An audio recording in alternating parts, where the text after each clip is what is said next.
Passionné d'astrologie, je baigne dans ce milieu depuis ma tendre enfance. En plus de dévoiler votre personnalité, le mouvement continu des planètes dans le ciel me permet de voir votre passé, présent et futur. Pour de la consultation, conférences, ateliers ou cours d'astrologie, communiquez avec moi.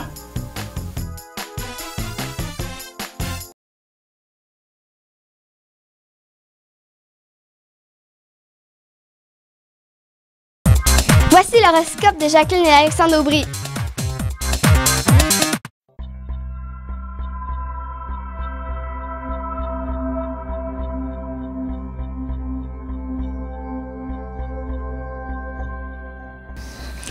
Semaine du 26 janvier 2015. Commençons tout de suite avec les béliers.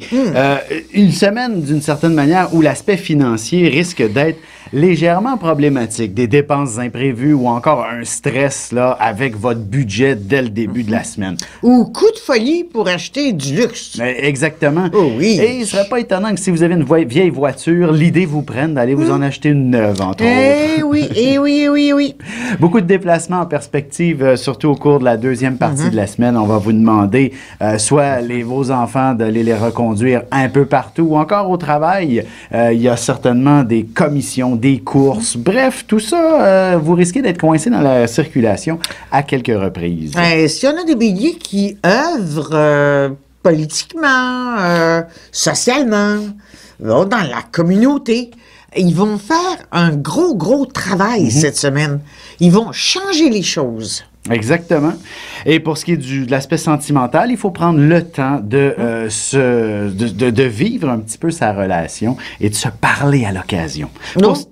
Non, il y a de la misère avec ça. Et pour ce qui est du taureau, cette fois-ci, il y a beaucoup d'action, beaucoup d'énergie en perspective. Vous allez mettre en avant tous vos projets. Dès le début de la semaine, là, vous entreprenez ça en Lyon. Vous avez l'impression d'être en mesure de conquérir le monde, pratiquement. Alors, il serait important d'apprendre à canaliser vos énergies, histoire de ne pas brûler la chandelle par les deux bouts.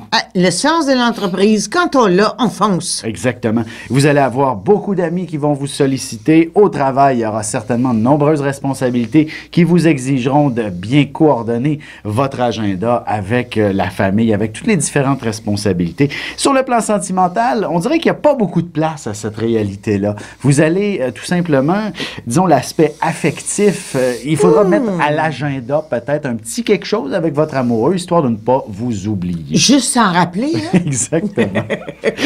Pour ce qui est du Gémeaux, il s'agit donc d'un début de semaine un peu confus. Il ne faut pas trop s'en faire avec ça. Prenez le temps de respirer. J'aurais tendance à dire, les 2 premiers jours de la semaine, ça s'appelle une période de ressourcement. Oui, de ressourcement et d'économie aussi, parce que le Jupiter qui est en Lion dans le 3e signe du Gémeaux, face à Mercure qui est en Verseau, ça fait des Gémeaux pas mal cheap, ça. On économise tout. En fait, disons qu'on ne dépense pas pour des cochonneries. Effectivement, et disons que vers la fin de la semaine, ça sera une période davantage plus active. Vous allez être motivé pour mettre de l'avant certains projets, certaines idées. Même un voyage ne serait pas impossible à se décider d'entreprendre à la dernière minute. Alors, ça sera vraiment une belle période, la fin de la semaine, pour vivre pleinement toutes vos idées, que ce soit romantique, que ce soit personnel et peut-être même professionnel. L'idée de retourner aux études sera peut-être possible dans cette période-là. Il y a un aspect chanceux là, chez les Gémeaux. Chance avec l'argent. Tu sais, dans le sens, on pourrait gagner quelque chose. Ça, il aime ça.